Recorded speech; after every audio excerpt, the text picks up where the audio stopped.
Thank you so much for joining us today.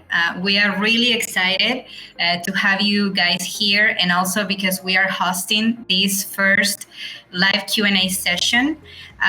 We will have Jaime Nacach, our CEO, Virtual Latino CEO, answering all the questions that you might have. So please prepare all the questions, and first I will introduce him. He will talk a little bit about Virtual Latinos, what are we doing, how Virtual Latinos was created, and then we will go ahead and answer all the questions. So thank you again for being here with us, and I lead Jaime to start. All right, thank you, Ale. So hi, this is me. I'm Jaime. Thank you so much for attending. I do apologize a bit. There might be a bit of noise, but this is actually a real background. So this time I decided not to be in the office, and so you guys can see me. Sometimes the focus doesn't work perfectly, so I apologize for that. But so today we're going to be talking, about many different things related to Virtual Latinos and how you can learn more about hiring a virtual assistant. This conversation today is really supposed to be something that's going to be open and flowing, and although we definitely have some questions that we can potentially talk about, the idea is that you guys ask us questions so that we can answer as much as we can to help you. Originally, the focus of this conversation is really to talk about how to hire an assistant rather than how to become a virtual assistant. But if we have people here that are potentially people who want to become virtual assistants, we can also answer those types of questions as well. So happy to answer that as well. All right. So let me, get started here a bit, telling you a little bit about me. So I am Jaime. I'm originally from Mexico City, but I've been in San Diego for quite a while now. Originally started creating a marketing agency here in San Diego with a US-based team. But long story short, I decided to look into ways for hiring people outside the US to lower our costs without having to increase our prices. And after working with some virtual assistants in the Philippines and not having a great time, I thought that it was to start Virtual Latinos. I have a background in marketing because I've been doing marketing for many years, recruit virtual professionals from all over Latin America. So we're now more of like a recruitment agency and a consultant company in terms of recruitment. But we have a team that's composed of a lot of different members. So we have a lot of different people who help in the entire process. But obviously, if you want to learn more about me, I invite you to chat with me. Look me up on LinkedIn, and happy to tell you more about me. But today is more about you guys and learning more about being a virtual assistant. Working with a virtual assistant. So, Virtual Latinos, as the name exactly says, is all about virtual Latinos, literally people that are in Latin America working virtually. Technically, you could think that it includes Latinos in the U.S. and technically could, but we only hire people outside the U.S. in Latin America. So that's just for something for you to know. I am going to spend today just a few minutes kind of talking about a little bit of a background in terms of, why we created this community, why we created the company, and how this whole idea came to be. So let's start with that. Give me 1 second. Ale, does everybody get to see the slides preview, or they only see one slide? Because I'm not sure. Just one slide. Full screen. Just one slide. Okay, yeah. Perfect. Yeah. Only I see the preview. Great. So Virtual Latinos came to be in 2018 while I was trying to hire people in Tijuana, Mexico, which is the border city with San Diego, because I was not so happy with having to hire people that were across the world in the Philippines. And though there's a lot of talent in the Philippines, I really thought that it would be best to hire people that were in my same time zone, that can potentially cross the border and actually work in our office in San Diego. And that's exactly what I did. I hired a graphic designer from Tijuana, Mexico, and she worked with me as my marketing assistant for about a year. But then I realized, Tijuana doesn't really have all the marketers that we were looking for. So I just realized that, if I wanted to find more people that were in Latin America, that were in the same time zone, it couldn't be just in the border. And I really did try to hire people on Upwork and other platforms, but I really wasn't just that satisfied. So I decided to really just create this whole platform ourselves, because I know how to build websites because I was, building websites for many years as part of the marketing agency. So, this is what we decided to do. And, not really sure whether it would work or not. But of course, we now realize that it was a great idea. Lots of people wanted to work on the side of the virtual assistants, and a lot of clients wanted to hire. So today, we have a lot of people, and that's what we're going to be talking about right now. But the idea was to find talented individuals who were professional, who were in our same time zone, and that could be obviously more affordable for US-based companies. Sorry about the noise. There's a big airport around here. All right. So where are we now? So Virtual Latinos today is composed of roughly almost 1,500 people. So when we were creating the slide, it was 1,400. We're about to hit 1,500 members. And these is people who've been vetted through our community, which means they've applied, we've accepted them, and they are eligible to be part of our process to be hired. But those are not people that are necessarily hired. That represents about 7.5% of all the people who've applied. So we've had at this point very close to 15,000 or maybe more than 15,000 people apply. We currently have more than 400 VAs or virtual assistants hired, actively working through our company, with a little bit over 350 clients.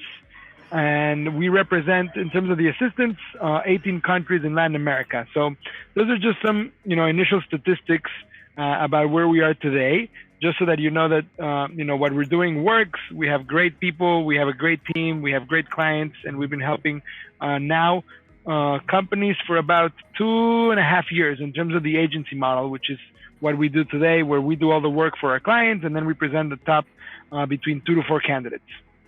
All right. So that's kind of the introduction. I'm trying to keep it short so we can spend more time answering questions. But again, feel free to reach out to me later if you have, anything else that you want to ask me, or just ask it now and take advantage of today's information. All right, Marcela Mendoza, how do you pre-vet your candidates? Great question. So the process for pre-vetting candidates is quite long compared to a typical process to apply for a regular job. So there's lots of different steps, but the first step is to apply through our website for what we call a short application. It's a very small 5-minute survey just to get people's information in terms of where they're from, who they are, what they studied, and just to get a general idea of who they are. And then they have to actually complete a whole other application that's a lot longer, and it includes, for example, taking an English test that's 50 minutes. They have to take a personality test. They have to write a lot of answers that are open-ended questions. So that makes, people really have to think a lot about what they're going to answer before they answer it. So that's the first part in terms of the application process. Most people take probably 2 to 3 weeks to complete the whole process, just because we ask them for a lot of different things. And then our team takes another 2 to 3 weeks to process those applications, where we actually read everybody's application. We look at the resume, we listen to their English, because they also have to record a voice note so we can hear them speak in English, and we evaluate their English test and everything else that's part of their application.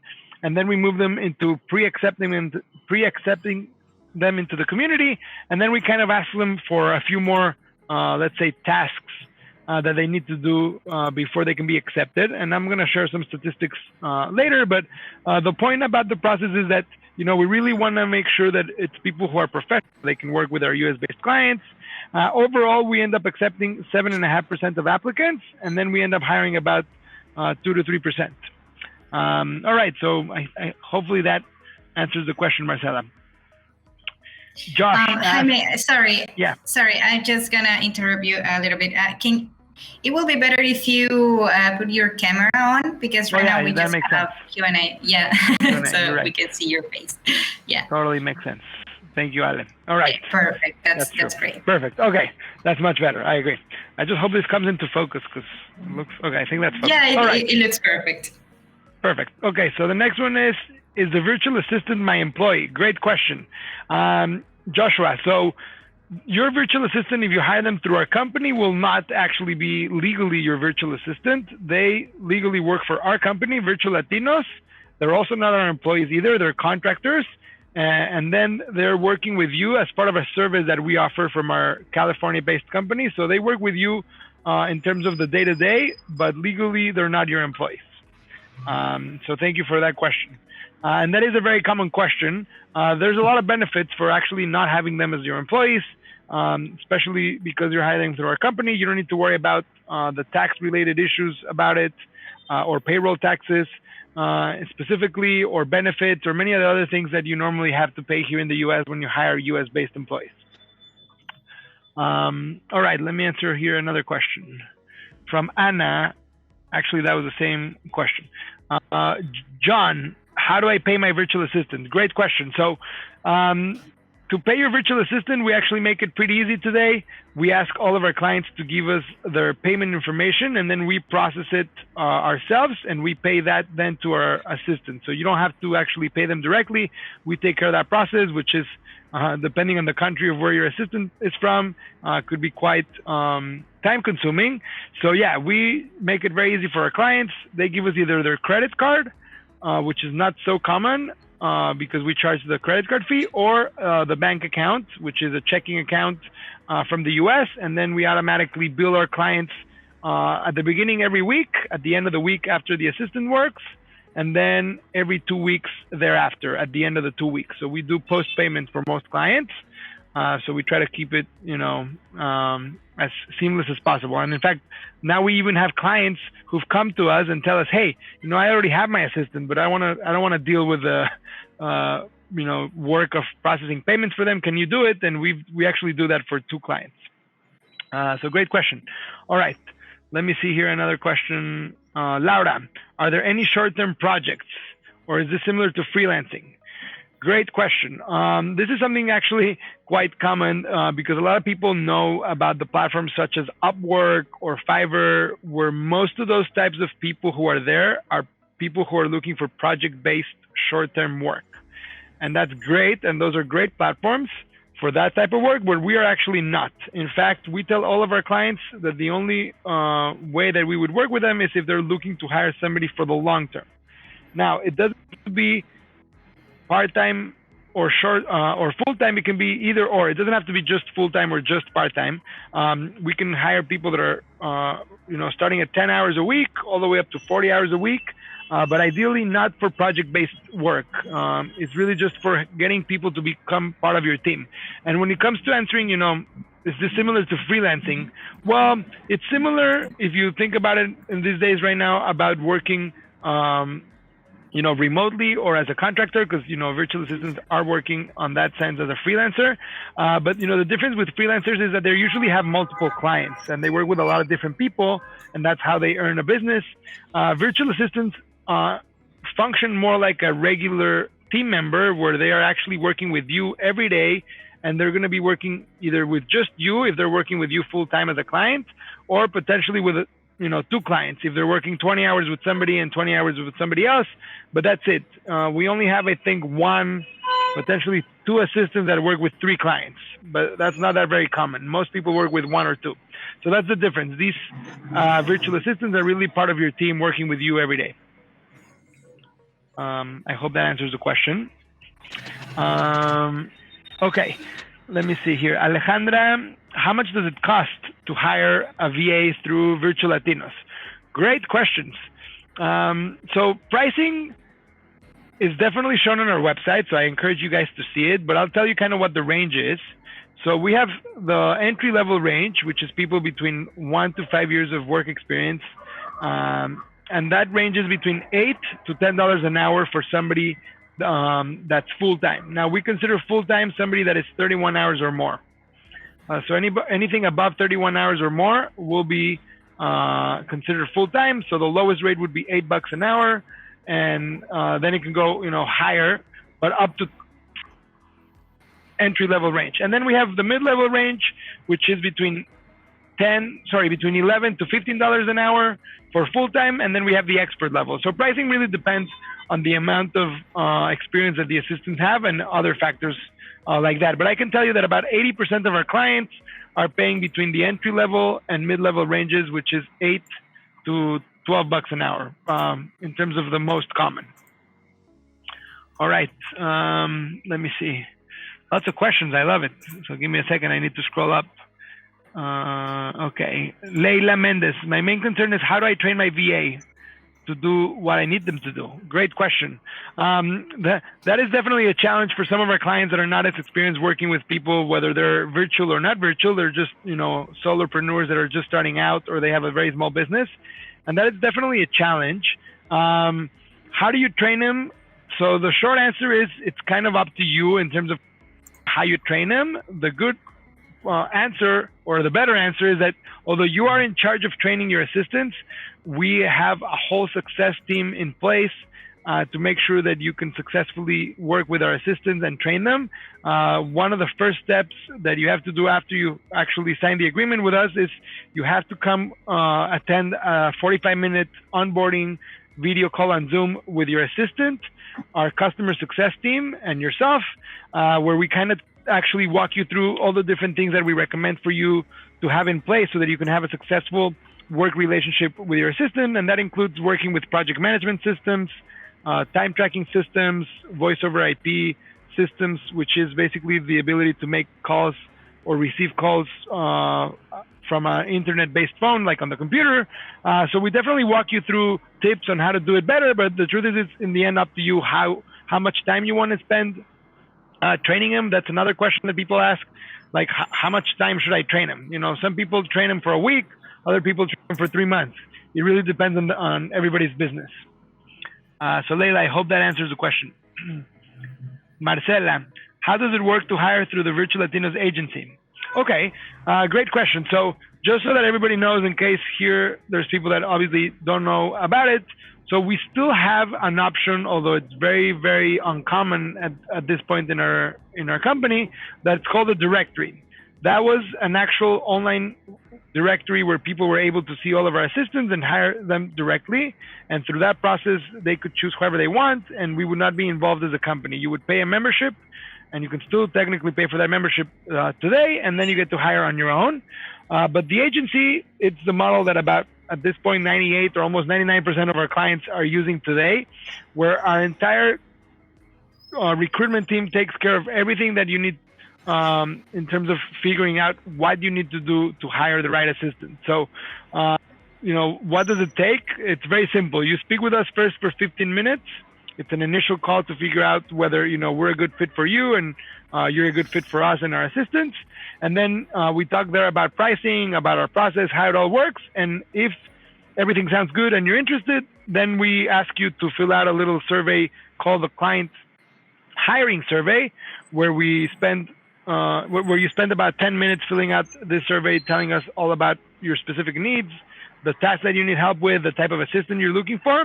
And then we schedule a 45-minute client interview. And that's where we spend one-on-one time with our recruitment consultants, where we really go over everything that you submitted. We make sure we understand what you need. And then after that, we ask you to pay a $200 deposit, which is later credited to you as credits to pay for the virtual assistant hours. We don't actually keep that money as a recruitment fee. We don't charge any recruitment fees, so there's not actually any setup fees. And then after that, you just got to wait 7 to 10 days so that we can do the job of the actual recruitment on your behalf, acting as your human resources department. We interview on average 7 to 8 people. And then we end up picking only the top between 2 to 4 candidates, usually at least 3. And then we send you the best candidates for you to review, and then ask you to select the top 2 so that you can interview them as well. So I think that should answer that question. By the way, Ale, I think your mic is not muted because I do hear some background noise. I'm not sure if it's mine or yours. Let me mute it right now. All right. But obviously feel free to interrupt me. Yeah, there you go. I think that sounds a little clearer. All right, thank you. Marcela, I hope that answers the question. Let me see. Sorry, guys. I know there's a lot of questions that I need to go through. Okay, Marcia. In a nutshell, what does a healthcare virtual assistant do? I may be thinking of something different. Okay, so, well, a healthcare virtual assistant is like many other assistants that they're working virtually, but they're usually focused on working with our healthcare-related clients. So that these are people that have doctor offices or medical practices. It's people in the healthcare field, many of them doctors that have private practices, and they're basically working with our healthcare assistants as people who work as extensions of their actual, in-house team. So some of them have a background in the medical field. Some of them are nurses. Some of them are doctors. So they get to do some of the admin tasks related to, some of the things that the doctors usually have to do in the U.S., but they rather have somebody else help them with. In some cases, for example, they help with some patients that don't speak English to do some, live interpreting, although that's not so common. But mostly they're really working in this medical record systems and making sure that they can keep up to date with everybody that's having appointments to make sure that they show up to the doctor, and then follow-up calls or follow-up emails with all the patients. So it's definitely a lot of admin work, but specifically to people on the healthcare field. So at this point, it is our clients also that are training our assistants for how to work in the medical field for those that don't have any medical background, but many of the ones who work with us do, which is a good thing. So that's, I think, in a nutshell. All right, Josh, thanks for your comment too. Maria, what do I have to do if I want to hire a VA? All right, so as I was mentioning earlier, the first step if you want to hire a VA is actually to just get in touch with us either through our website by registering. There's a button that says, register. And that's the first step. That usually asks you just for your name, email, phone number, and then our team will get in touch with you to book a 15-minute call. And then we'll go from there based on that process I just shared earlier. So that's kind of how you get started. And then the same things that I just mentioned earlier. Do you offer a free trial or some sort of guarantee? Alejandro is asking. So we do not offer any free trials because we really value our candidates' time and work that they put into it. So we decided that, it's not a good idea for us to give anything in terms of a free trial when it comes to having the assistants work. Now, something that we do to ensure that the client is very happy with who they're going to hire before they hire them, in a few instances when the client really needs it, and if it's for a very specific job, we allow the clients to provide a short, not really, it's not like a full project, but let's say a small task that somebody can complete potentially within 1 or 2 hours with a set of instructions. And then we usually give that task to the various candidates that they've interviewed. And then everybody gives us back, whatever they created or completed. And then we present that to the actual client. And then the client gets to decide based on how they perform that task, whether they'll be a good candidate to choose and hire or not. So that's what we can do in terms of a free, let's call it a preview rather than trial. But no, we don't offer like a 1-week trial or anything like that. In terms of a guarantee. So yes, we do offer like a satisfaction guarantee. If you are not happy with the candidate that we've presented to you and you've at least interviewed 2 people, we will basically do another 2 rounds of recruitment after the initial one and present you with more candidates so that you are presented with more options. I can tell you though that probably 90% of the time or 95% of the time, clients hire from the first and only round of recruitment where we present the initial 2 to 4 candidates because we really spend a lot of time in every process to ensure that we only send you candidates that we know are going to be good. Otherwise, we don't send them to you. So hopefully that answers some information. All right. Ale, how am I doing? Speaking too fast or okay? All right. Because I know I usually speak too fast. Okay, John, thanks for your question as well. Carolina, what happens if the VA hired is not the right fit? Great question. So if the assistant that you end up hiring doesn't work out, the good thing is you don't have to commit legally in terms of the agreement that you sign for a long-term commitment. Even though what I mentioned is still true, we're only looking for clients that are looking to hire people for the long term. The actual agreement only requires you to hire somebody for at least 40 hours. So whether that's 40 hours in 1 week or 40 hours in 2 weeks, 20 and 20, or 40 hours in 4 weeks, 10, 10, and 10 every week. So as long as you've completed at least 40 hours within the first 60 days of the agreement, so the first 2 months, as long as you've paid for and worked with the assistants for 40 hours, you can cancel the agreement and there's no penalties and you don't have to give us any advance notice or anything like that. And you can either cancel it and that's it, no problem. We can say goodbye, or you can simply say, hey, this didn't work out. I don't like this assistant, but I want somebody else. So we'll basically start a recruitment process, and we'll find you new candidates to show you so that we can replace that candidate. So that's kind of, how we do it. Now, if after 60 days you're still working with our assistant, like most of our clients, and let's say, I don't know, 6 months or 2 years down the future, you decide that, you no longer want to work with that assistant, you can always cancel as long as you give us a 30-day notice, which means you got to let us know. You give us 30-day notice, you got to keep working with the assistant for another 30 days, and then we can cancel it. All right. Arturo Alvarez, people hired by Virtual Latinos get training, or you go straight to the work? That is a question that I don't think a lot of people have asked. Great question, Arturo. So we don't officially yet do any training ourselves. So yeah, once you are hired through a company, you're going to go directly to work with our client, and the client is the one who's going to train you. Okay. Now we are working in creating an academy, which is basically a learning management system that is going to actually offer our first Virtual Latinos training for how to be a virtual assistant in general. It's a kind of a, let's say, getting started for how to become a virtual assistant so that you can succeed working as a virtual professional, because not many people have necessarily have had experience working just online. But yeah, as of right now, you basically get hired and you get to start working with a client right away, and then that training with each client is different based on who hired you. Great question. Josh, who will train and tell my assistant what to do? Great question, Josh.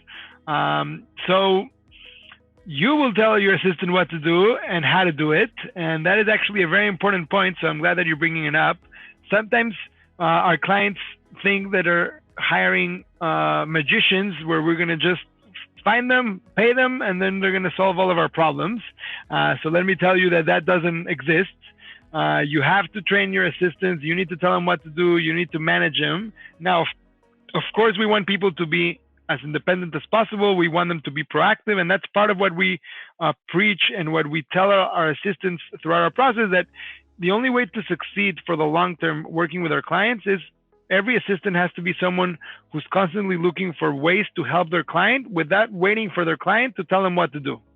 So we've seen that assistants who've not been proactive and they're just waiting around for their client to tell them what to do end up not being hired for a long term. Because if the client is too busy, which is to begin with what is usually the case, because that's why they came to us to get help, if they don't tell you what to do and you're just waiting around and you're not proactively giving ideas or suggesting ways to do things better, or just, coming up with solutions to help the client, then it's not gonna, work out for the long term. So now, luckily for us, we're attracting people who are proactive, who are doing a great job in most cases. But of course, that goes along with the clients also providing, the training initially to make sure that the assistant knows what they're doing. And not only that, but they also have to be available.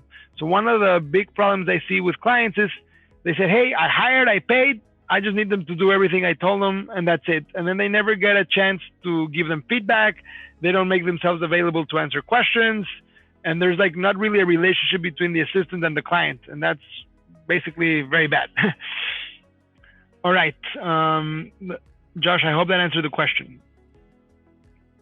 All right. Next question from Rebecca. Do they have a fixed schedule, time off, or vacations? So the first answer is yes, they do have a fixed schedule, but that schedule is usually defined by you, the client. So whatever you defined during our initial process when you're working with our team, you get to tell us and define what that fixed schedule should be. So let's say that you're hiring somebody 20 hours a week. That's usually 4 hours a day. So you get to choose when those 4 hours are. Now, if they're working with another client, so the assistant may or may not have flexibility to grow with you in terms of more hours. It just depends on, if they already have another job or not. But let's say that they start with you at 20 hours and they have no other job. You can always increase the hours at any point as long as they can do it.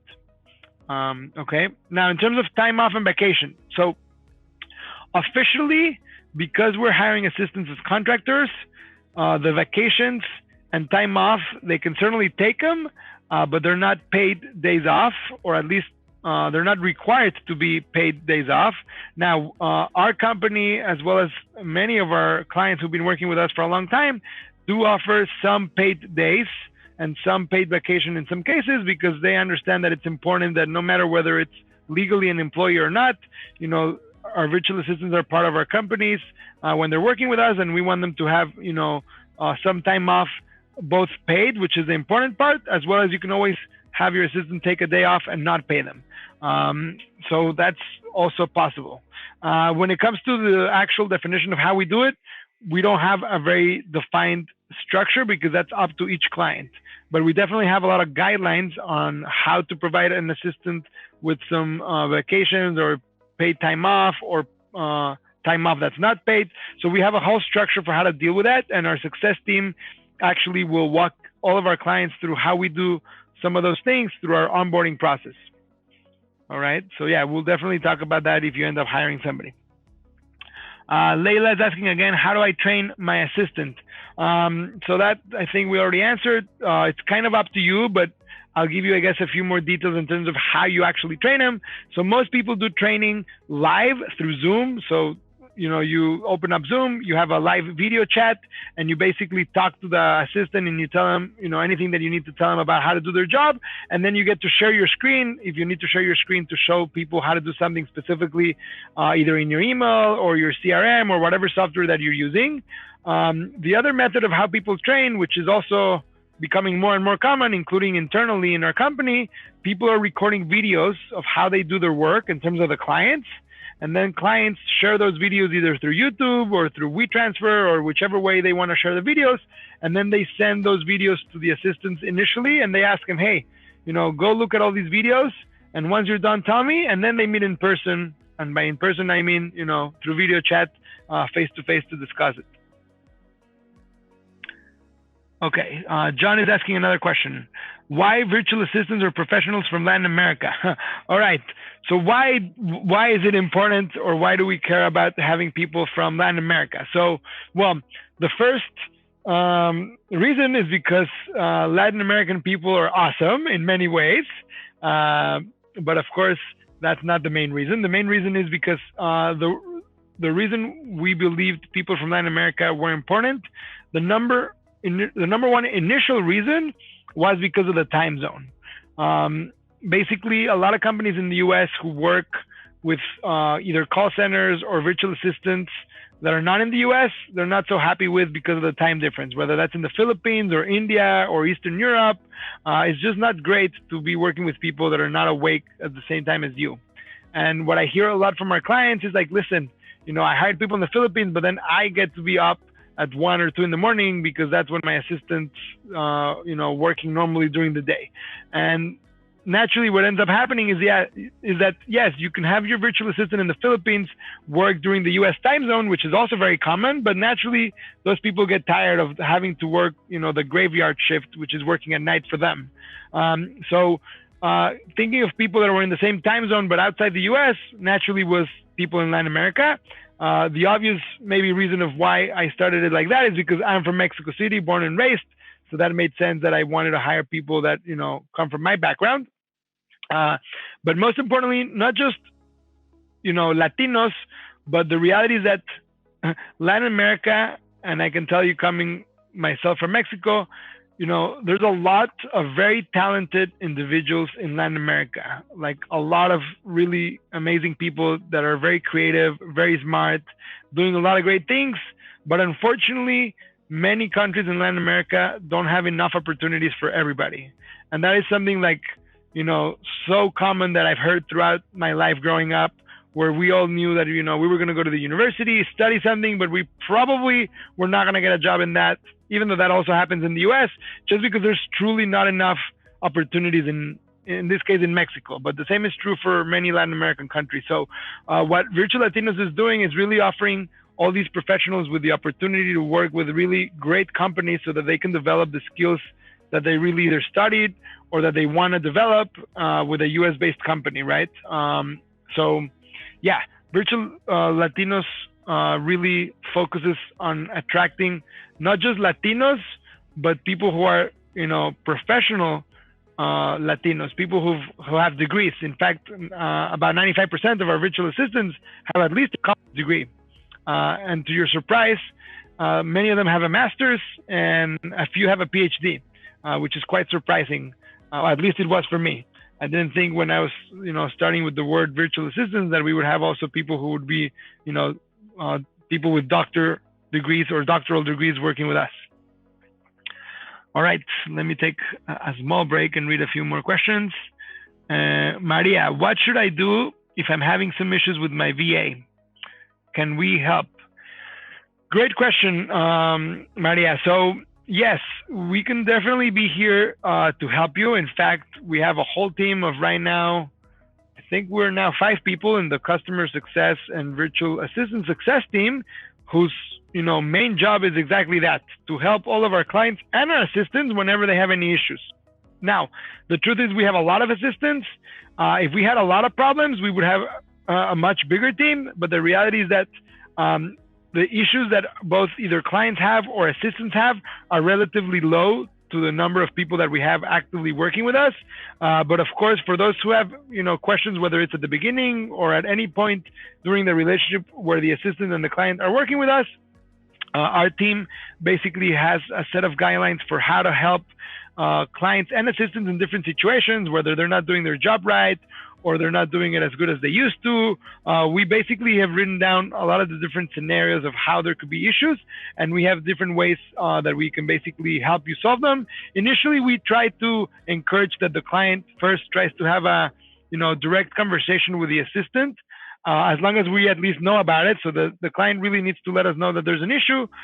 We definitely encourage them to try to first talk with their assistants directly in terms of giving them feedback for how to improve.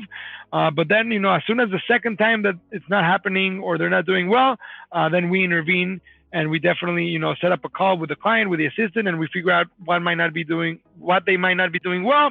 And then we suggest different ways for basically making it better so that the relationship can actually continue to be good. Okay, Henry asks, I have a question. Do you offer any guarantee? So yeah, I mentioned earlier about the basically, I forgot the type of guarantee of how we called it, but satisfaction guarantee. So yes, if you're not satisfied with our assistants once you're working with them, as long as you meet some of those requirements we spoke about earlier, then yes, we will basically find you other candidates to make sure that you find the right candidate. We're all about trying to make sure that you get the right candidate so that you can build a long-lasting relationship with them. All right, Maria Elisa is asking another question. My dad runs a business and isn't sure if he needs an admin assistant or an executive assistant. Could you help him figure this out? Great question. This is something actually more common than I thought. But surprisingly, most people don't even think about the terminology, whether they're called an admin assistant or an executive assistant, or like, what is the difference? I just need somebody to help me. So when we're having these conversations with our clients, in most cases, they don't really know what they're looking for. They just know that they need help. They're busy, they have a lot of work to do, and they need someone to help them manage a lot of the work. So we usually ask our clients different questions on the phone or over Zoom, as well as ask them to fill out this client hiring survey that we mentioned. And based on what they reply and based on what they tell us, we kind of coach them and tell them, what it is they're really looking for. So usually an admin assistant tends to be someone that's going to do a lot of work on the back end, administrative work that you don't necessarily need to be involved with as, let's say, the business owner. And it's just something that's going to be very repetitive. Someone needs to do it. And you just need to train them, and they're going to be doing it as part of your team, working for you or for your company, right? They don't necessarily need to be working with you every day, like hand in hand, right? Now, in Mexico and in Latin America, we have a saying that somebody that's working with you very closely, it's like your right hand, which is also an expression in English. So usually an executive assistant is someone that really is acting more of like another piece of you. They're really representing an extension of you if you're the business owner, or you if you're in a different department within your company, and they're really acting on your behalf, right? So that usually means they're answering emails with your name. They're helping talk to either clients or other people on your team representing you, right? So they're really helping you doing a lot of executive stuff. If you're the executive, they're doing admin tasks specifically that you're usually doing, but you'd rather not be doing, which is why you're hiring an executive assistant to help you with. But great question. Marcela, yes, great. I'm glad that now you know we don't have any recruitment fees. So yes, happy to explain that. Marcia, concerning payment, do you accept Pioneer Card? So we don't accept Pioneer Card to actually get paid by our clients, but our assistants do use Pioneer to get paid. But no, we've not accepted Pioneer to be able to receive payments, but good question. We also don't really accept PayPal, even though PayPal is very common. We could, but we treat PayPal the same as a credit card, so we still have to charge a credit card fee. All right, lots of questions. I love it. Okay, Marcela is asking, what are the pros of hiring someone remotely versus someone in person? Oh, wow. Yeah, well, that's definitely something that maybe a lot of people think about, but then they don't always ask. So thank you for asking. So there's a lot of benefits of working with somebody in person, and there's a lot of benefits of working with somebody virtually. So one of the very popular things that I've both heard and read and also realized as a person who's working, physically by myself here at home most of the time, while at the same time working with 26 people as part of our team, is that because we're not in the same physical office, whether good or bad, we're mostly just working, right? We're not spending a lot of time chatting or, socializing in the office because we're just not looking at each other except during meetings. So people tend to be more productive when they're working at home virtually. Now, of course, the negatives is that, you don't get to be having that social interaction with the people. It's not as easy to just walk into somebody's office and look at what they're working on and tell them, to do this or that better. So, there's definitely some pros and cons. But I personally actually love the fact that it's very easy to just, in today's world we live in, to open up Zoom, talk, and share screens. In fact, this morning we were having a sales meeting. We were 5 people, and of course we were chatting and looking at each other, but then one of our team members was sharing a Google Doc, and then I said, hey, you know what, let me edit it. So I just said, request remote control from her screen, and then I started just typing on her screen, even though I obviously could type on my screen with the same document. So I actually think it's quite lovely to be able to just be on the screen as opposed to, let's say, somebody in a physical table and all looking at, some screen on a meeting room or something like that. So, there's pros and cons, but for the most part, there's a lot of, positive things. A lot of the assistants definitely tell us that they love working from home because they don't have to spend 1 or 2 hours going to work and from work every day. And they don't have to spend not only the time, but the money to get there and from there. So the assistants really like it too. All right, Anna, do you provide the VA with equipment or tools like a computer, headphones, or software? Oh, great question. So yeah, this is very common in call centers because in call centers, people actually all work from a single office, and they're provided with a computer, with a desk, with headphones, internet, phones, everything. In our case, we don't. So the assistants have to already have a computer. They have to have internet access. And if they're from a profession where they need to have a specific software, let's say like a graphic designer that needs to use Photoshop, they have to have their own software.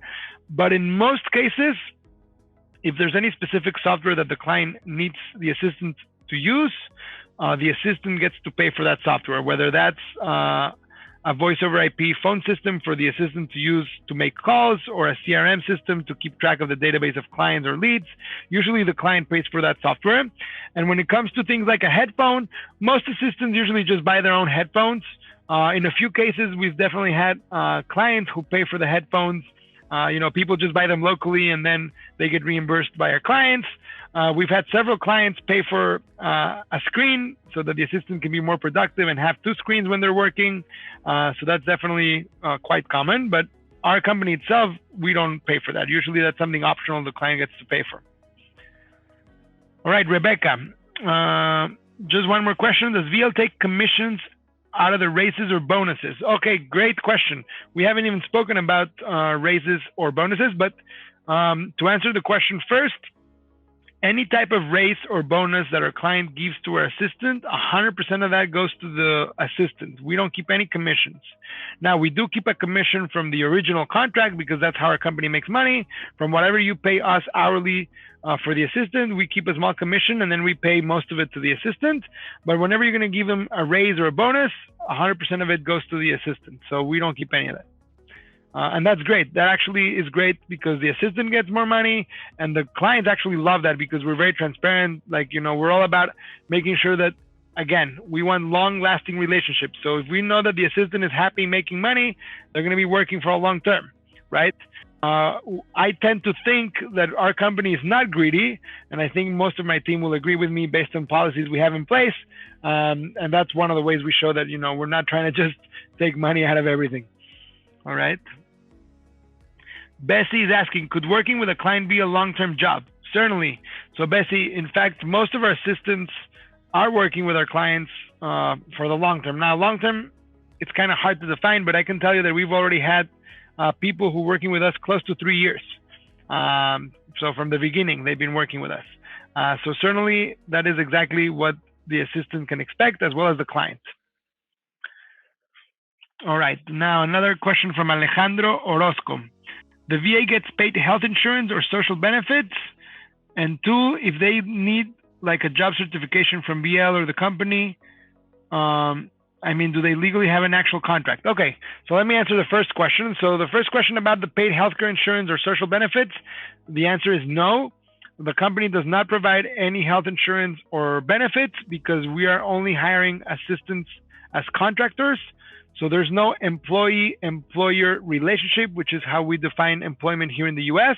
In fact, to answer your second question, yes, there is a legal agreement that our company in the US is hiring you legally as a contractor, as an independent contractor. So there's that paperwork.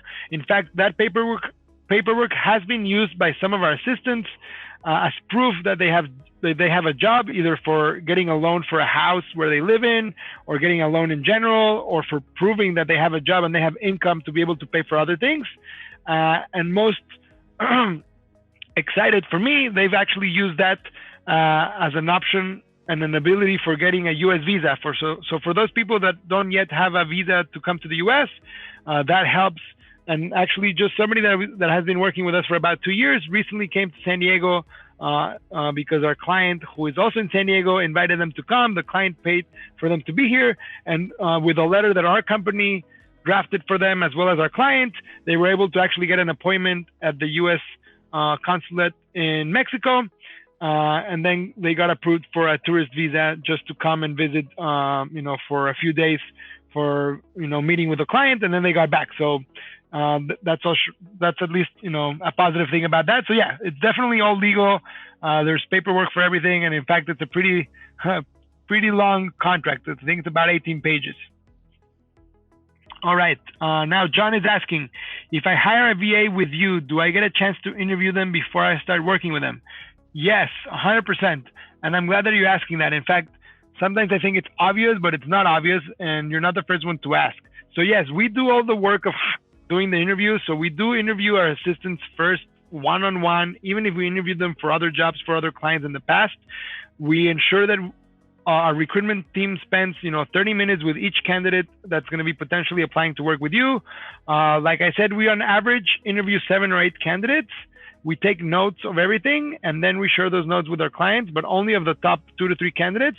But certainly after we send you the PDFs with all of the top candidates, we actually want you to choose the top 2 at least, so that you get to interview them. For sure, interviewing them is a key step in our process. If you don't interview them, you cannot hire them. You have to interview them because, the PDF that we send you with all their information is just, everything is in writing, as well as a link to hear their audio so you can hear them speak in English, but there's nothing like meeting somebody face to face, in this case through Zoom. So yeah, not only do you get a chance to, but you have to. You cannot skip the interview. Some people just want to skip it. They're like, okay, I like that one. I'm like, no. You have to interview them. We want to make sure that you meet them. All right. Next question from Leila. Jaime, I suggest you inform potential clients to research what it means to hire a 1099. Okay, great question.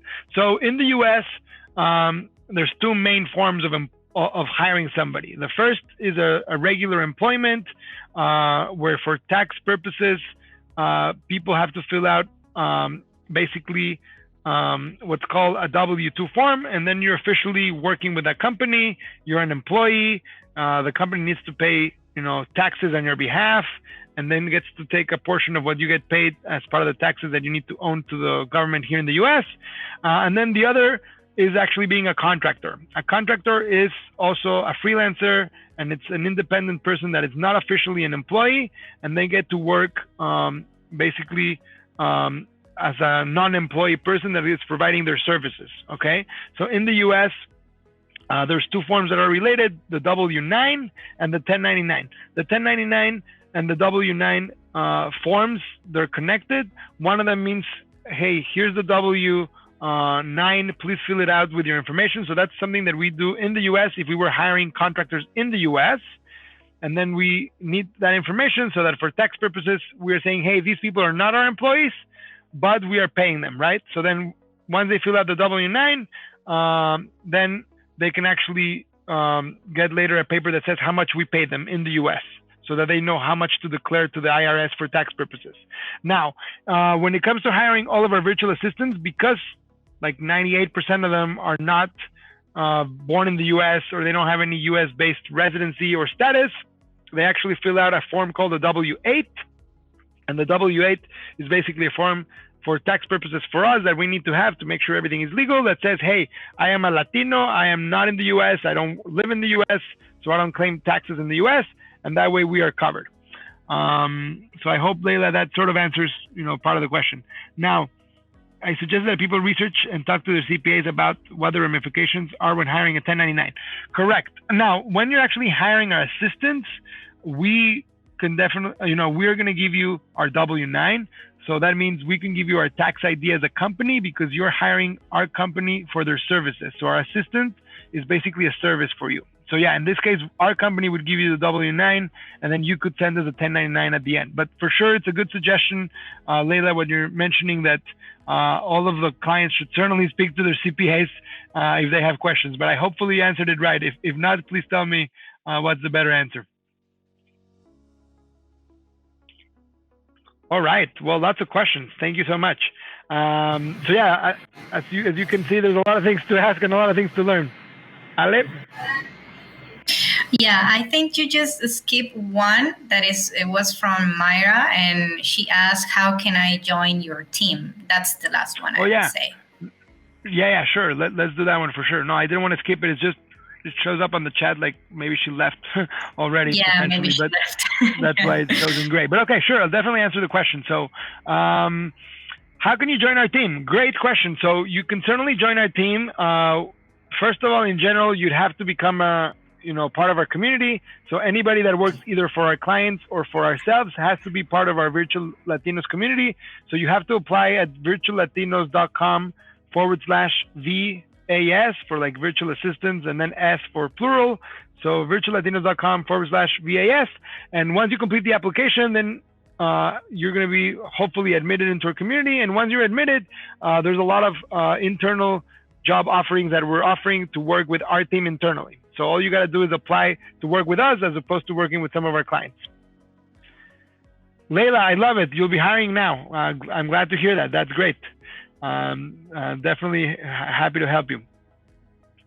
All right, Ale, so we covered a lot. I'm surprised. There were a lot of good questions.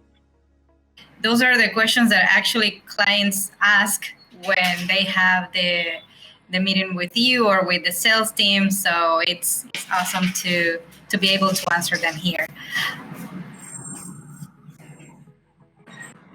Yes. No, for sure. Yeah, thank you so much, everyone who asked questions. And, without obviously any commitment, if you just want to ask, me or anybody from my team more questions, like I mentioned, our first step is always actually doing the quick 15-minute call just to make sure that we're the right fit and we have, what you're looking for.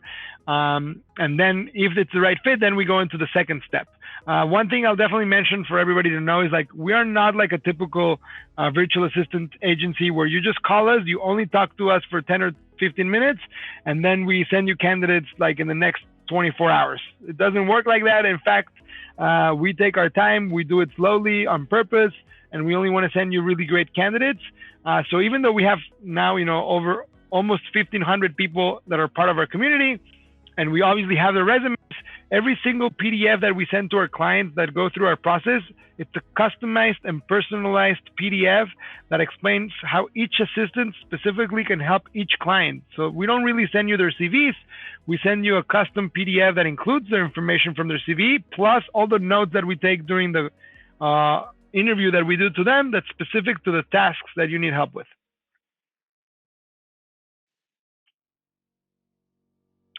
So I think that's it, Ali. Not sure what else, if anybody has more questions. Alejandra Orozco, is there going to be this type of session for VAs? Yes. So we've had these types of sessions that we call town hall meetings, and they're for all the people that are part of our community that have been already, accepted into our community, but they haven't necessarily yet been hired, or they may be already hired.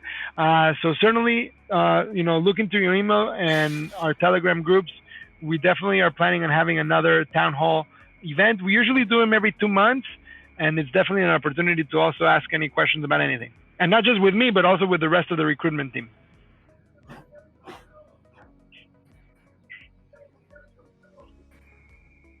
All right. Well, thank you everyone for coming, for asking questions. We have a few more minutes left. So anything else that people want to know? Let me see. If not, I'm not going to get rid of me, but let me see. At least we'll put this thing in here. I think that way you get to see. Yeah, I have already shared the link on the chat box. Oh, yeah. So, yeah, if you want to book a 15-minute call with our expert team, I encourage you to do it. It will. Yeah, I will say that most of our clients are really, really happy with our process. So I hope you can join us and ask more questions to our expert team. And yes, we will try to do more Q&A sessions in the coming month to answer all these questions and more. So keep tuned, and we will continue doing webinars as well, sharing more information and more statistics about how Virtual Latinos is doing. Exactly. All right, everyone. Thank you so much. Thank you for attending. Thank you for your questions, and hopefully we'll get to be talking to you soon too. Yeah. Thank you. Bye bye. All right. Bye bye.